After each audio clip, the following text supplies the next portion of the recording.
Hey YouTube, Bob here.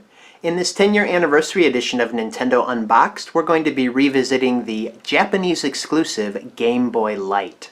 If you're interested in seeing my original unboxing for this handheld or my in-depth look at it, you can click the links to those videos in the description for this one.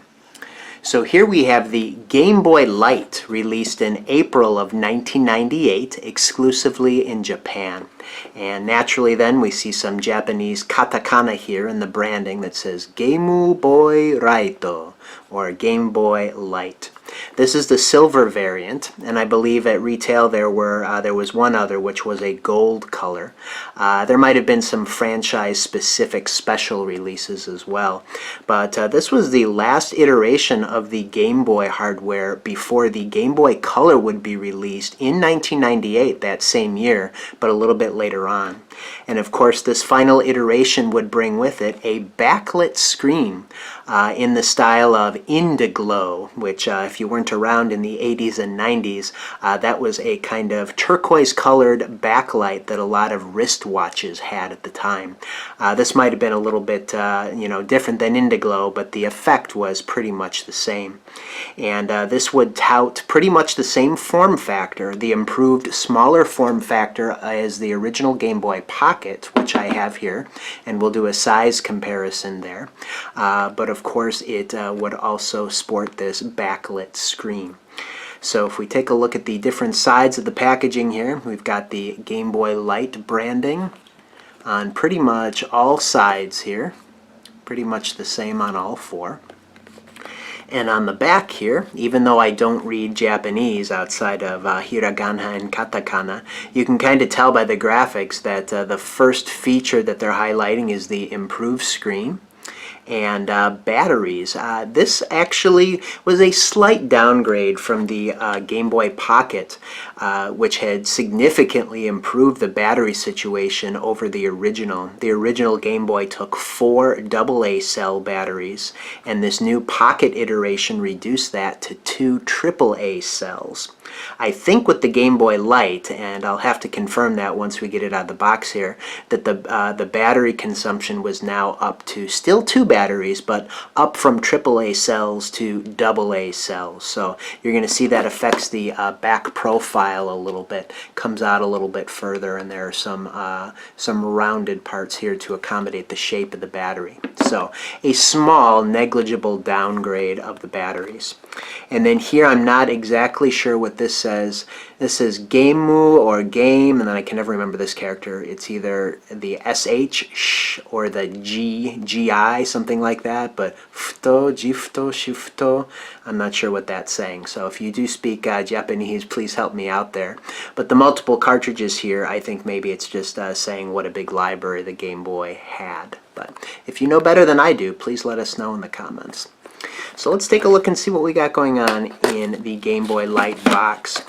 Right away we have the original batteries, which when I bought this brand new several years ago, the batteries had already corroded, and the box here does show some of that corrosion on the inside here, which I've never scraped off. But these are the original batteries that I don't keep stored in this box anymore outside of this unboxing video. Of course I put them back in there, but should probably just pitch these at this point because they're just standard Panasonic batteries. But we'll put those over here and take a look inside the package. Not too much going on. We've got the compartment for the Game Boy Light itself, which we'll take out. And already you can see how similar it is to the Game Boy Pocket.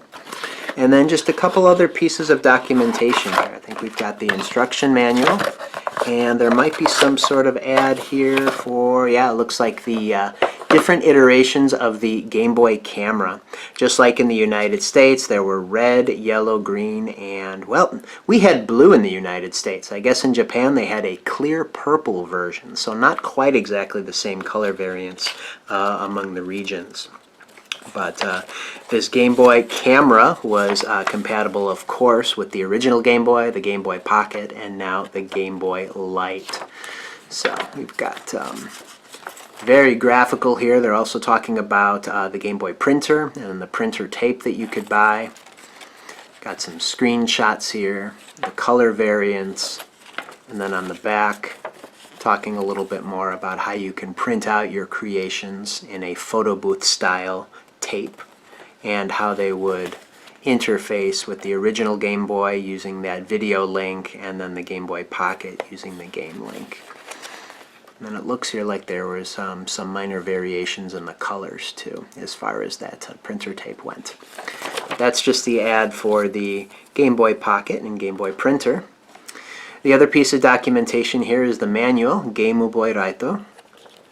And then on the back have some sort of warranty information and just for reference, you know, filling out probably what store you got it from, the telephone number of the store.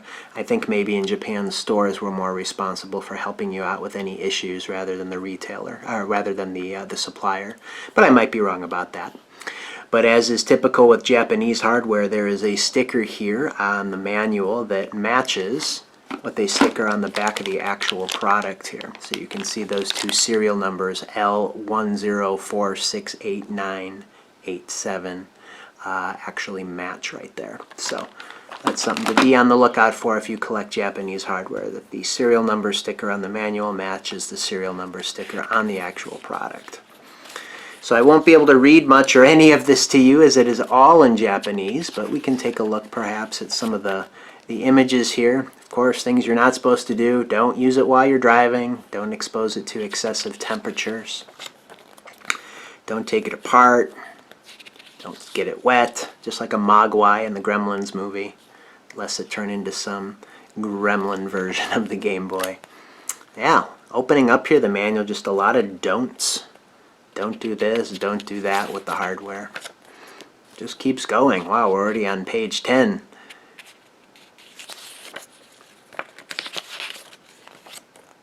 Still going with the don'ts through page 12. All those red X's. There we go. This is typically what the manual will start up with, is just kind of an overview of the buttons and functions here. Something that's unique to this version of the Game Boy, of course, has to do with the light, is the on-off switch.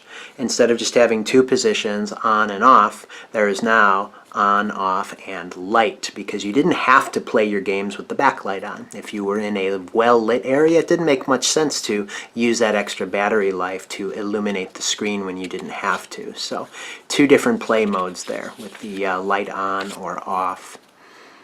And here talking about how to load the batteries, which do appear to be, like I said, 2 AA batteries.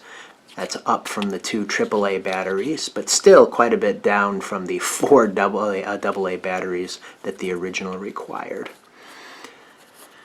So here it looks like we got some operations, inserting and removing the cartridge, using the different settings for the on, off, and light switch, using the Game Link cable.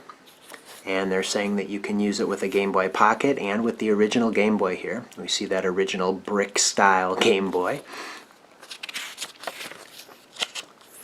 And this, with the number chart, probably has to do with troubleshooting information if you're having some issues, what you can do to remedy those.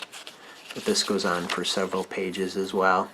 At this point in 1998, I think most of the population knew how to use a Game Boy, so this is pretty much relegated to, you know, what you shouldn't do, what you should do to take care of it, and then troubleshooting. And this is how to clean the cartridges should you need to do that.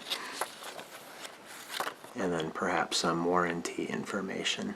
For sale and use in Japan only. Oops, well, I have used it here in the United States. Which, by the way, I won't be powering the system on in this video. I did that in a video several years ago, which I still think holds up. So if you're interested in seeing this backlit screen in action, I encourage you to take a look for the link in the description to this video for that in-depth look I took at the Game Boy Light. But here it is out of the bag. Very similar to the Game Boy Pocket, just a little bit bigger in size. If we line them up here, you can see it's a little bit taller, but as far as width goes, pretty much the same width. So a little bit taller and then a little bit thicker. We can see the back profile here. At least as far as the battery compartment goes, to accommodate those 2 bigger AA cells, the battery compartment had to be contoured to accommodate the shape of the batteries. So if we take that off here,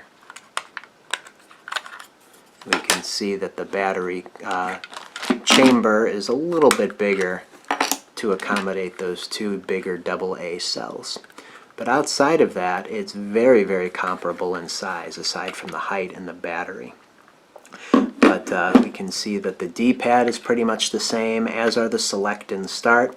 However, it looks like there was a little bit of a cost-saving measure implemented where they didn't silkscreen or paint all of the select, start, B, and A onto the system itself. Instead, it's more embossed in the plastic here, both on the B and A buttons and on select and start. We would see that quite a bit more starting with the Nintendo 64. I do believe that was, one less manufacturing step to have to paint or silkscreen things onto surfaces. But if we take a look at some of the other panels here, and we'll start with the front, we've got the screen, which is pretty much the same size, except this one on the light is backlit. There is a power LED indicating that the battery is in use. On the bottom panel here, we have the DC in and your audio out. On the left panel, you've got your EXT port for the GameLink cable and your volume dial. And then on the right panel here, we've got the contrast. If we take a look at the top, you see we've got this 3-position switch, off, on, and light. So 1, 2, and 3. Whereas the Game Boy Pocket and the Game Boy before it just has on, off, and on. That was kind of a nice touch there, so you didn't have to use the batteries if you didn't want the screen to be illuminated. And then just taking a look at the back panel of both of these are very similar. We've got that open cartridge slot. The original Game Boy, if you might remember, had plastic rails on the side that pretty much encased, except for the top of the cartridge, the entire cartridge inside of it. So I've got that open style there. Got the sticker. In the United States, you'd have a little bit of a barcode here for your serial number, whereas the serial number in Japan is just a sticker right here. And it looks like they may have had, or at least were keeping options open to release this in the United States, as they did leave a little area here on the battery cover, just like for the original Game Boy Pocket, for the Nintendo Authorized Repair Center sticker to be affixed. But I think since this was released so far towards the end of the Game Boy's lifespan, before they would move on to the Game Boy Color, they decided to localize this just to Japan. So there you have the Game Boy Light. I hope you enjoyed this unboxing video, and will stay tuned to World of Nintendo for lots more like it, especially those in the 10-year anniversary of the Nintendo Unboxed series playlist. You know, I'm reshooting several of those earlier videos that don't have the greatest video quality. So I'll have those coming per the calendar that's been on the screen, and I hope you'll stay tuned for those, as well as all of the other content that I'll have for you here at World of Nintendo. So until the next one, take care.